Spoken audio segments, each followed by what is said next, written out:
Всем привет! Краткое содержание нашего путешествия под названием «Как убить 3 зайцев одним выстрелом».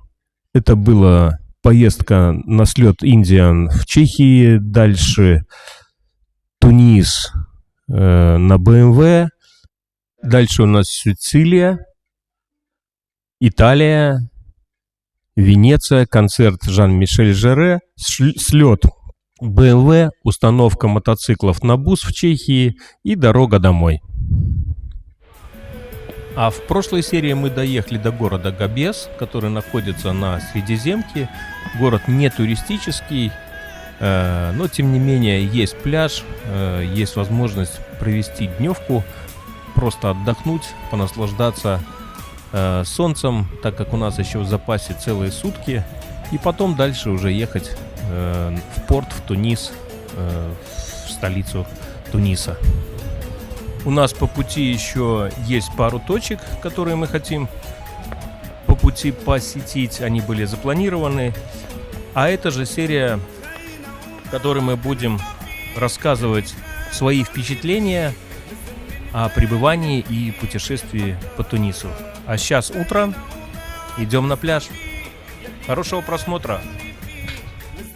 Вот такой у нас номер, я бы сказал, не номер, а апартаменты. Там кухня, одна лоджия техническая с вешалкой и стиральной машиной, там сортир, ванна, душ. Вот здесь вот так вот, там у нас лоджия, вот там у нас спальня, кондиционеры, естественно, везде. И вот здесь, там еще одна лоджия, здесь на троих. Там у нас еще одна лоджия. Ну, вот так. Позавтракали, берем циновки и идем на море. 8 часов уже тепло, солнечно. Вот так наш гусяндр ночевал. И вот там у нас морюшка. Здесь, кстати, подают замечательный кальян вечерком. Пошли по нормальному проходу. И вот там, вот эта угловая, это все наш апартамент. Вот с этим вот большим окном. Вот такой замечательный пляж. Местечковый. Здесь, естественно, туристов нет. На нас вечером смотрели, как вообще на пришествие. Очень пологий берег. Очень напоминает нашу Юрмалу. Идешь, пока дойдешь, уже надо возвращаться. Пока вернешься обратно, уже спотят. Вот, потому что вода настолько теплая, что она реально не охлаждает. Вот такая вот ситуация. Там вот город виднеется вдали. Ну и там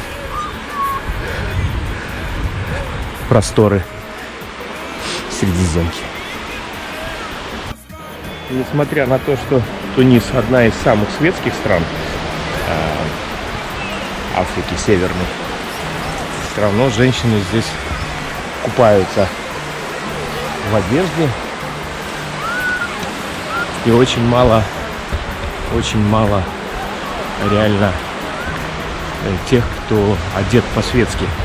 Ну или потому что город такой, все же это не туристическое место. Город Габес. Идем искать себе свободный зонтик, потому что вечером сюда собирается уйма местных, просто уйма, и мы затремся среди них. Да, любовь моя? Затрешься ты своим бледным телом тут волосатым. Затремся.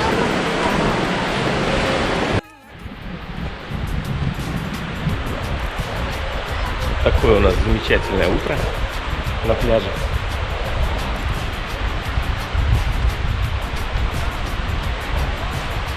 Местные после вечерних своих здесь посиделок оставляют уйму мусора. Немножко стараются все кафешки здесь прибрать. Но как бы сам берег чистый, естественно, здесь смывает всю воду приливом, отливом. Но как бы там в песке стаканчики, салфетки. Ну, естественно, все это остается. Ну, никуда не пойдет, это их культура. Зато они все там в своих этих платьях. Нарядные. Вода, кстати, чистая и не воняет, да, несмотря на то, что много водорослей выносят. Водоросли такие не противные, а очень легкие. И вообще нету запаха. Запах тепла. Вот так. Красиво. В морюшко заходим. Смотрят на нас, как на это самое, на белых ворон. Еще раз повторюсь, место не туристическое, это крайнее такое поселение на море. Практически большое.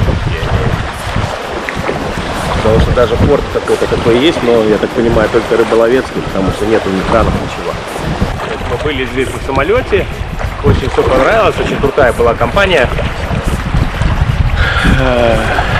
Но посредством, так сказать, наличия BMW GS 1200, он все время куда-то влечет,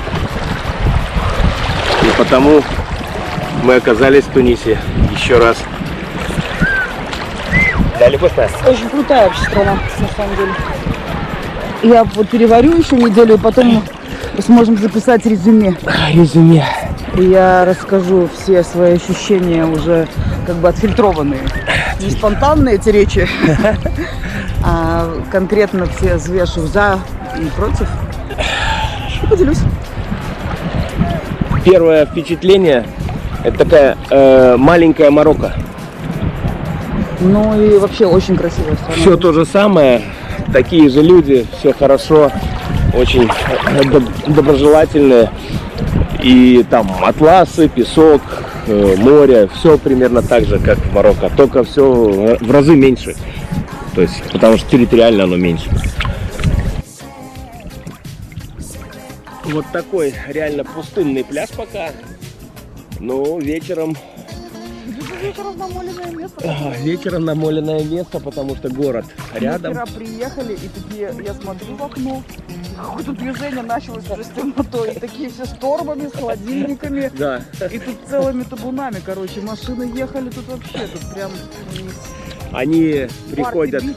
да, с семьями ужинать на пляж, располагаются, там стульчики свои приносят, своих детишек привозят, приносят. И Купается до ночи, ночью, их не видно в воде. Короче, их тут так много, что если какой попадет, я так понимаю, это не проблема. ну, потому что Плавать они не умеют. очень много детей, очень много, и все располагаются вот так на берегу, реально подсветки никакой. Мы гуляли вечером по берегу, и здесь детей больше, чем у нас днем. Вот. Ну, то есть очень прикольно. Как везде на Востоке и в Африке жизнь начинается с темнотой. Потому они после работы, я так понимаю, все на море. По крайней мере, они местные и пользуют свое море. Это очень даже приятно. Потому что в Египте только в последнее время они начали использовать возможность купаться и отдыхать на море. Нашим днем. Сегодняшний день это просто какой-то кайф. Потому что вчерашних 45. Когда тебе кажется, что твой мозг расплавится в шлеме. И в этот момент хорошо, что тебе шлем одет. По крайней мере, не вытечет. Но мы знали, куда мы ехали. Да. И знали, какая будет температура. Да, я даже подготовилась, у меня все белое. Все белое. Кстати, легко могу бы прорекламировать это асербисовская эта куртка летняя. Казалось, что какой-то хлам. Нет, на самом деле. Она работала даже в жаркий ветер. У нее сетки всюду стоят. Сетка спереди, сетка сзади, на спине, сетки на локтях. Какая-то минимальная защита, даже протекция существует в ней. И она вот работала у меня отлично. Мне не было жарко. Я ехала в куртке, мне не было жарко. Просто я помню нашу поездку. И мой это черепашка, которая интегрирована в такую синтетику, тоже очень нормально отработала. Ты вроде как и в безопасности, и не обгораешь абсолютно. То есть вот целыми днями на солнце за рулем Как бы все нормально. Она продуется, она сеточка. Очень хорошо. Я думаю, что пластмассовый было бы похуже. А здесь полный протектор, второй уровень защиты, грудь, спина, ну все плечи, локти, и все равно все нормально. В этот раз мы подготовлены такие, все взяли с собой ХБшные белые рабочие перчатки, но даже не воспользовались ими. Да, я ехал в BMW в перчатках, А я себе ехала не было просто так, в длинных чтобы... рукавах своей подруги. Очень нормально все. Все очень позитивно. Особенно сейчас. Hello, Ахуя? Naji, Palma Beach. Да. Big Boss Palma Beach. Palma Beach. Это все Big Boss Oui, Palma Beach. Palma Beach. Шукран. Thank you. Шукран. Page Palma Beach, Gabes. Да. Окей. Okay, thank you very much. Утренний эспрессо на пляже. Будни мотоциклиста. Следующего дня мы все еще в Тунисе, на море. Сейчас завтракаем и трогаем в порт. Нам осталось проехать 400-500 километров. Есть еще пару точек, куда мы хотим заехать. И сегодня ночью переправляемся в Палермо, в Сицилию. Начинаются итальянские каникулы. Наш пляжный отдых. Сезон. Пляжный сезон в Тунисе. Очень классно отдохнули. Море такое теплое, что вообще просто даже кайф полный. Реально насладились. Очень все уютно, очень хороший номер. Еще раз, вот это вот наверху, это все наши апартаменты, 140 квадратов были. На 5 человек, для нас двоих. Кондиционеры, все абсолютно есть. Хозяин замечательный, рядом ресторан рыбный, сходили. Ну, то есть все было супер. Сейчас следуем опять на север Туниса. Идем в Тунис, в столицу, в порт. По дороге у нас есть еще пару достопримечательностей, которые мы должны посмотреть. И уже ночью мы переправляемся Палермо, в Италию, вернее, в Сицилию, если быть точнее, в Палермо. И там уже будет совсем другие каникулы. Тунисские для нас закончились. Собираемся, укладываемся и рвем. Немножко вот так вот тепла и морюшка в ленту. Что, трогаем? Сюда мы приехали вообще по каким-то колхозам полным. Вот такое вот место. Еще раз обзорочка. Ух, как хорошо здесь обдует. Да.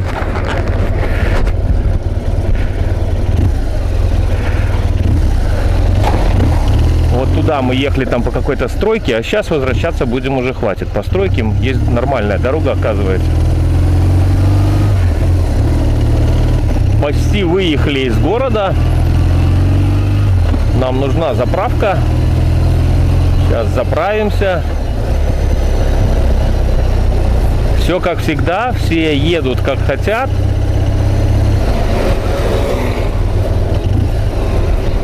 Но ничего не поделаешь. Так, нам бы сейчас понять, куда ехать. Вот Агип. Это вот местный Агип. Агил. Почти Тагил.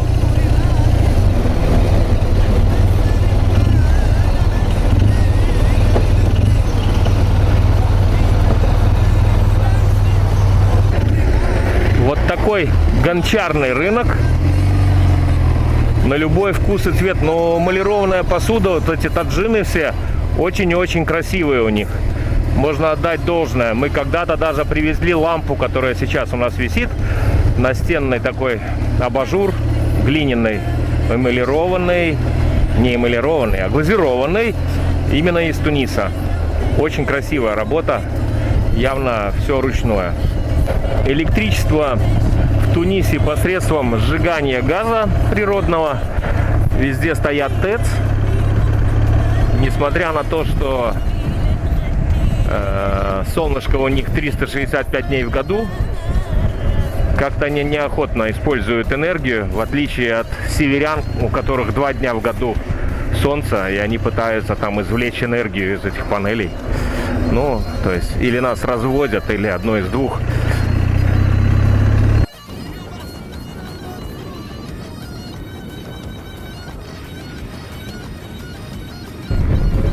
Идем вдоль моря. Оно, правда, далеко. Километров, я думаю, 3-5. Не пошли обратно по трассе. Спешить нам некуда.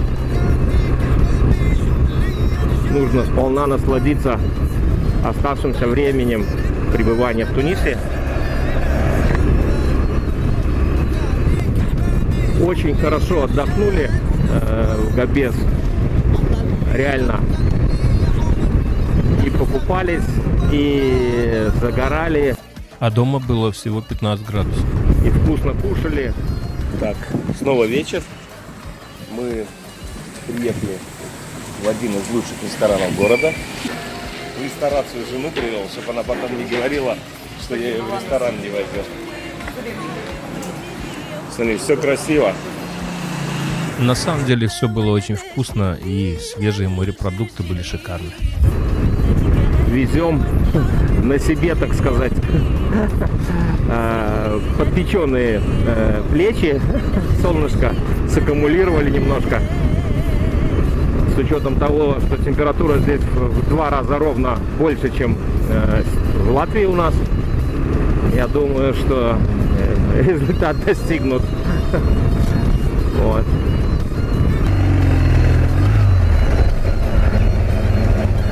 Ну, как бы сегодня у нас выходной, суббота, народ явно тоже отдыхает. Там полный город.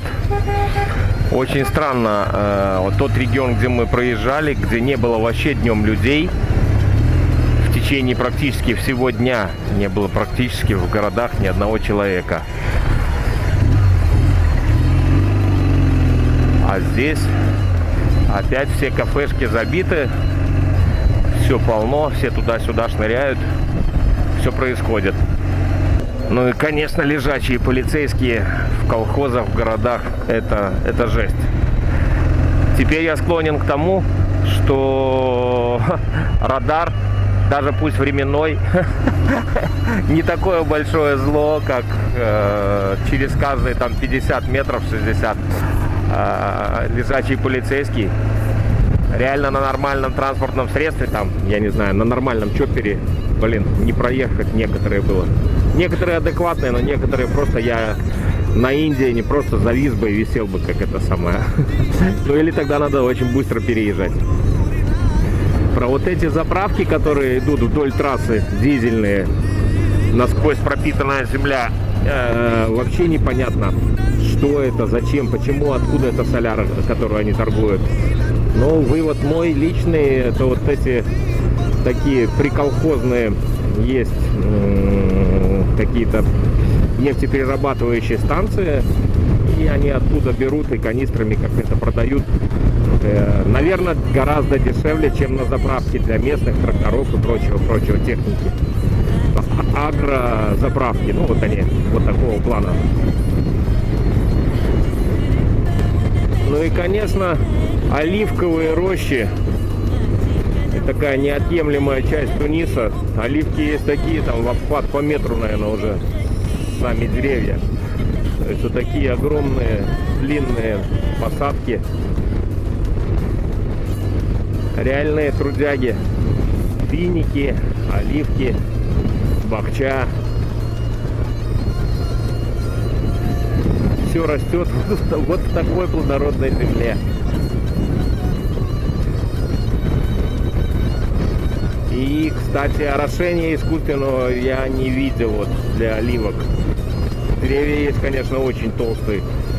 Значит, они, ну, как бы не вчера посажены, с учетом того, что оливка растет очень долго. Прикол в том, что даже купив арбуз, его нужно найти место, чтобы скушать, какую-то тень. А тень здесь найти не так просто.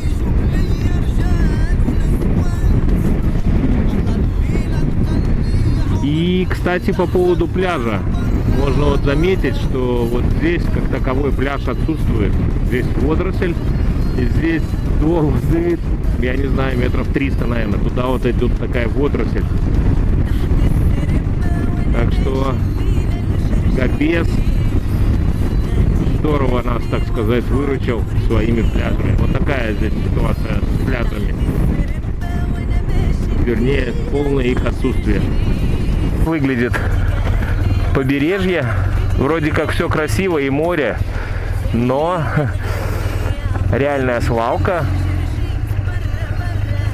и отсутствие тени, чтобы отведать нами купленный арбузик. Будни мотоциклиста.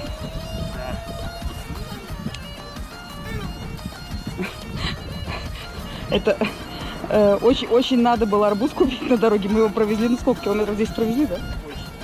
Ничего себе. Это я такая... О, а ложек у нас нету? У нас есть ложка. У нас все есть. Вот так у нас цветет агава по дороге. Такой замечательный цветок у нее. Нехилой высоты. Очень интересно выглядит. Чувствуешь себя микроном? Чувствуешь себя микроном, моя говорит. Посмотри вообще, какое у нас стволище. Стволище, да. Дерево можно топить. Хочешь, залезу туда? Залезь. Чтобы видеть. Залезь туда. Масштаб. Ай, колючая сволочь. Вот у нее колючки те не те. Если что, они такие царапучие. Майя говорит, такой цветок дома можно посадить. Хотелось бы, да, в горшке. Хотелось бы в горшочек. Да, любовь моя? Город Эльджем. Здесь у нас римский Колизей. Или все же амфитеатр. Сейчас и посмотрим. Вот он там вдалеке, за мечетью. Интересно, насколько у них разные города. То есть есть города, где продаются арбузы, условно, да, там. А есть города, где вообще не продаются арбузы. Есть где есть туристы, а есть где нет туристов. Ну, то есть выглядит вот так это все. Там у нас, значит, тикет. Значит, мы на месте. Естественное посещение антикваров. Я всегда хочу купить в таком антикваре какой-нибудь классический антикварный кальян. Но не всегда они в таком состоянии, что покупать неохота.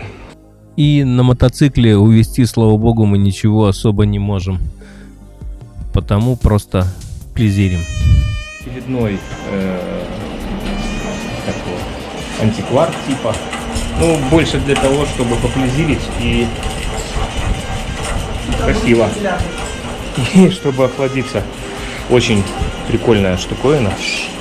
Реально. Отсутствует одна ручка, видишь? Отсутствует, но она реально антикварная. Потому что в таких магазинах, как правило, антикварного 1%.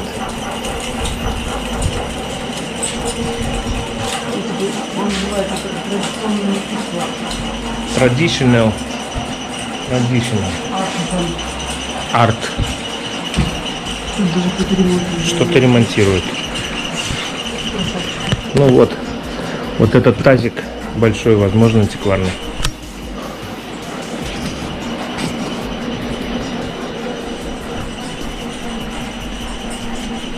Как правило, все путешественники имеют свои наклейки. Ну, те, кто постоянно едут и запечатлевают свое присутствие на каких-то заправках, почему-то на определенных. И, соответственно, выбирают вот такие кафе. Непонятно, почему именно вот здесь.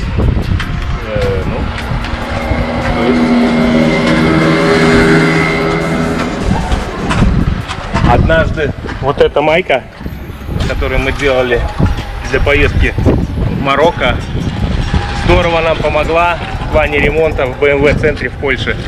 Когда с нас не взяли ни копейки, отремонтировав, сделав тест, поменяли свечи и прочее, прочее. Это есть в нашем видео путешествие в Марокко. Реально очень хороший сохран Колизея.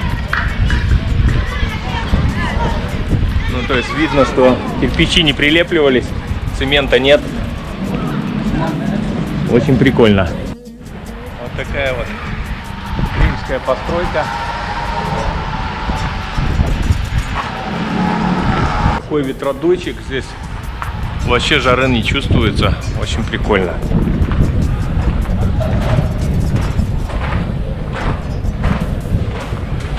Так он выглядит с высоты птичьего полета. Такой вот Колизей. И вот здесь заходили. Где-то как-то надо подняться на скамейки. С этой стороны запускали кого-то. Или гладиаторов, или зверей. На просмотр, так сказать. С нормальным воображением можно многое вообразить, что происходило в этих стенах.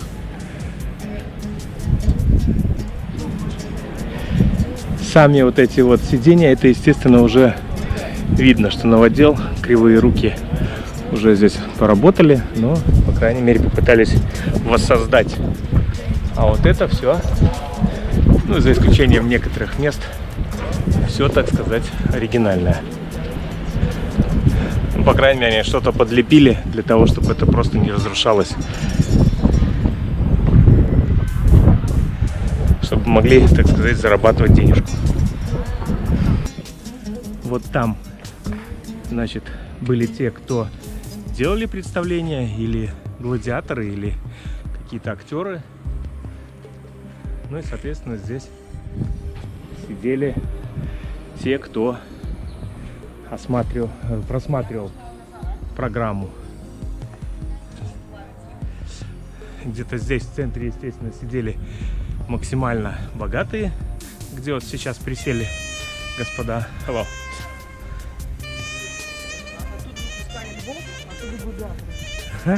Все происходило, туда сносили трупов. Все, экскурсия закончена. Ну и вот так мы здесь гуляем. Вот такие вот своды. Ну и реально здесь прохладно. Да, прохладно же? Хорошо, тут зона кондиционера. Непонятно, для чего вот такие вот высокие все эти были постройки. Ну, вероятно, у римлян была гигантомания.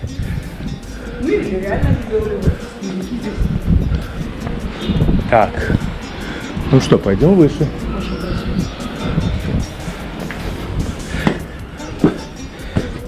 Третий этаж.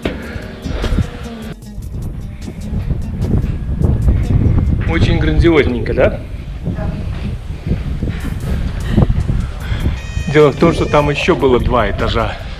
Мы на 3-м. Там еще было 2 этажа. Судя по сводам верхних этажей.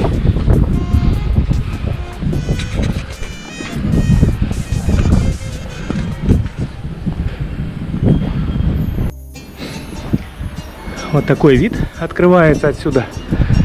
Так. На 4-м этаже. И о чудо! Есть.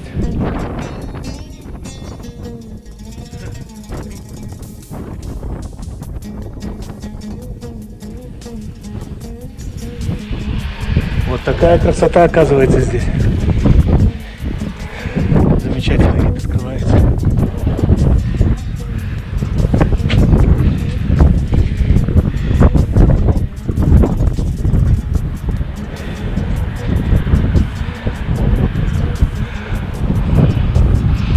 Такой вот замечательный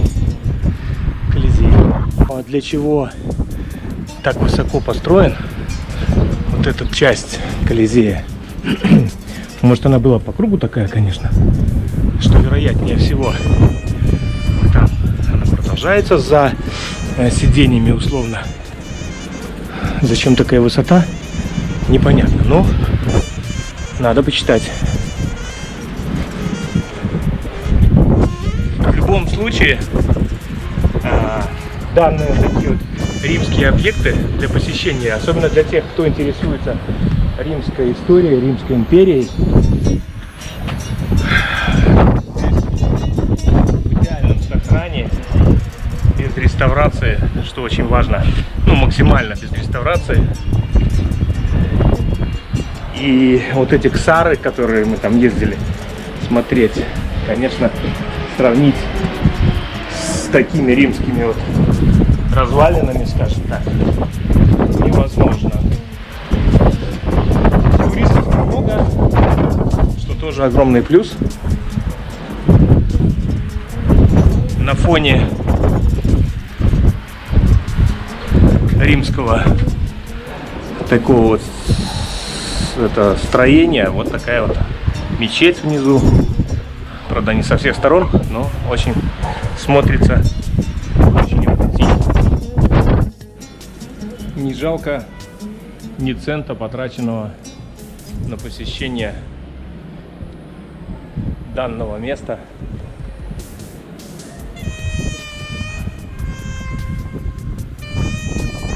Супер. Цена 12 местных, что значит 4 евро на одного. Очень вполне себе уместно.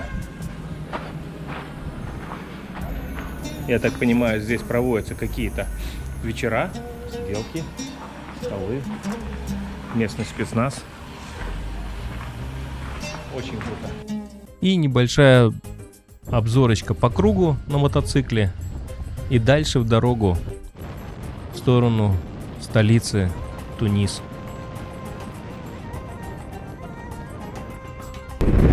Осталось последних 200 километров. Выехали на трассу. Реально платная дорога. Шлагбаум, тикет. Хорошо ехали реально. Первый мотоцикл какой-то полуспортивный.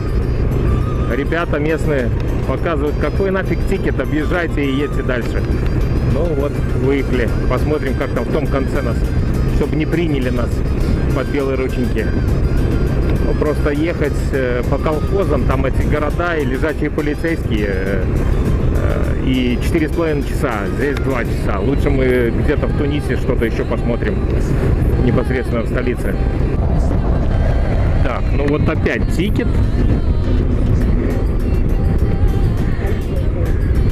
И стоит полиция. Ну, мы постараемся проехать так, как в прошлый раз. Сейчас посмотрим, получится ли. Я думаю, что все у нас получится. Не надо. Наоборот, надо, чтобы эта херь опустилась. И теперь надо просочиться. Срабатывает сигнализация. Ну и мы как бы поехали. Кстати, по Италии, где нет полицейских, срабатывает точно так же. Как-то так. Такой фокус у нас уже получался один раз. Ну и вот. Слушаем. Сигналка. И мы поехали. Поехали. Все. На заправках рассчитываются вот с этими ребятами. Вот таким вот образом. Полные карманы денег. Ну, видно, настолько честные и порядочные люди, что без проблем, без чеков, без ничего они заправляют. Если бы так было у нас, то я думаю, что владельцы всех заправок, я думаю, обанкротились бы. А они вон без проблем, у них вообще полные карманы этих бабок там вообще.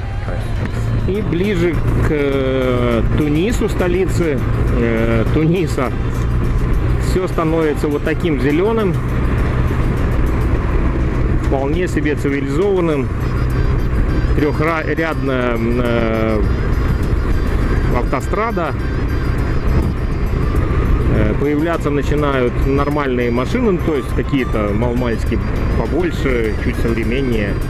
То есть все вполне, практически все выглядит по-европейски. Непонятно, допустим, сейчас вот по какой стране я еду. Или по Италии, и там Испании, Португалии, или по Тунису. До столицы осталось 25 километров.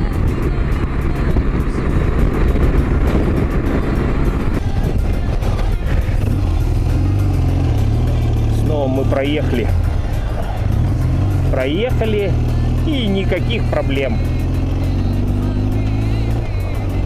Просто оттолкнули шлагбаум, проехали, с нами поздоровались, мы дальше поехали.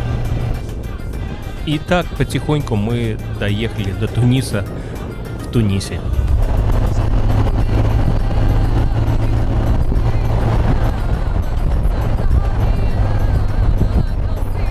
Все останавливаются просто посмотреть. Ну, интересно. Чуть кинемся на паром. Такой весь. Морда красная. Вот там Гусяндр наш стоит.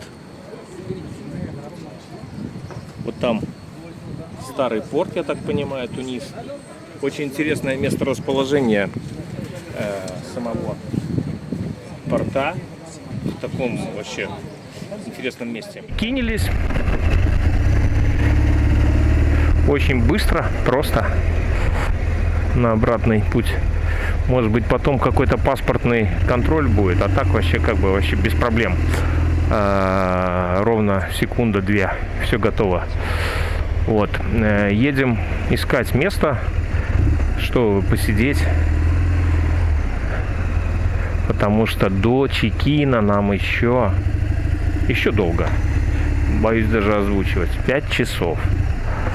5 часов нужно где-то нам проторчать. Есть меню какое-то. С утра. Такое интересное место. Прямо в порту. Местные вот там пляж устроили. Купаются абсолютно, так сказать, без проблем. Прям променад. Мы приехали в порт, зачекнулись. Нашли вот такое место замечательное для того, чтобы посидеть. Да? Такой замечательный закат. Заканчиваются наши тунисские приключения, тунисские каникулы. В общей сложности здесь мы пробыли 5 дней, из которых проехали почти 2500. Сам Тунис от Туниса, от столицы вниз, с юга на север, примерно 1000 километров и 1500 по ширине. Ну, мы так и сделали, мы опустились практически в самый низ, проехали его поперек, чуть покатались и вернулись обратно уже по Средиземке. При этом сутки классно отдохнули в замечательном месте. Город Габес, на пляже. Просто замечательное место, замечательный хозяин, замечательный номер. Вот. И проехали сегодня оставшиеся 250 километров после Элджема. Очень понравился Колизей Элджем. Очень рекомендую. Не рекомендую Ксары. Никому не рекомендую. Да, я думаю, что они все одинаковые, во-первых, все рукодельные, рукотворные. Если кому-то нравится это, то, конечно, посещайте, потому что народ туда возят. Если кто-то там фанатеет Звездными войнами, то тоже, конечно, обязательно к посещению, потому что там бегал Люк Скайуокер в каких-то отдельных частях фильма. А так больше всего рекомендую для посещения тем, кто интересуется римской историей, Римской империей. Очень много, как по всей Северной Африке, руин, которые не реставрированы практически, и их настолько много, что в хорошем сохранении, и все локально. То есть здесь на самом деле очень хорошая дорога. Конечно, можно покататься здесь и оффроуд, но как только мы собрались съехать с дороги, тут же мы попали на конвой, и полдня с конвоем катались, непонятно почему. Кто-то попадал в такое, кто-то не попадал, но вот мы попали вообще неожиданно, негаданно по обычной дороге. 5 машин конвоя за полдня, а хотели съехать, и там есть такое Табле, тоже очень интересное место, но как бы как есть. Вот. По ходу что-то вспомню, еще расскажу. А сейчас нам еще сидеть 5 часов.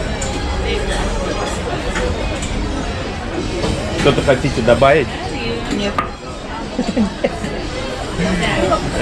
Ждем свой супчик, пьем сотую кружку мятного чая за время пребывания. Я пристрастилась к лимонному лимонаду. И лимонный лимонад кому-то тоже заходит. Немного населения в ленту, чтобы потом не говорили, что в Латвии есть люди. Просто вечер в африканской столице, одной из, город Тунис. Вот так вот, битком все кафе и прочее увеселительные заведения. А мы рассказываем о том, что у нас вообще что-то там, туризм или там, я не знаю, люди есть. Смех. Так, мы потихонечку пробиваемся к порту. Осталось совсем чуть-чуть проехать. 400 метров. Сплошная пробка. Кони, люди, машины, бабушки, девушки, старушки. По приезду небольшая очередь на оформление. Стоим в очереди на досмотр вещей. Получили вот такую вот бирку. Народ что-то выкладывает. Ни одного туриста, ни одного вообще. Все, въезжаем на паром. Все быстро, адекватно, просто и легко.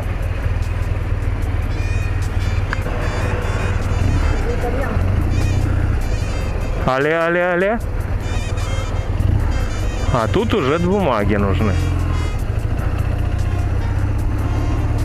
Последний чекин перед заездом. Паспортный контроль. Тронулся, как бы сказал классик.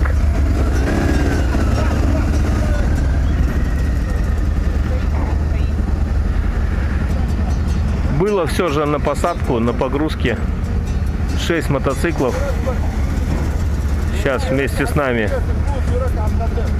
3 из них гуся, 1 недохарлей какой-то, ну и 2 каких-то японца, недояпонца.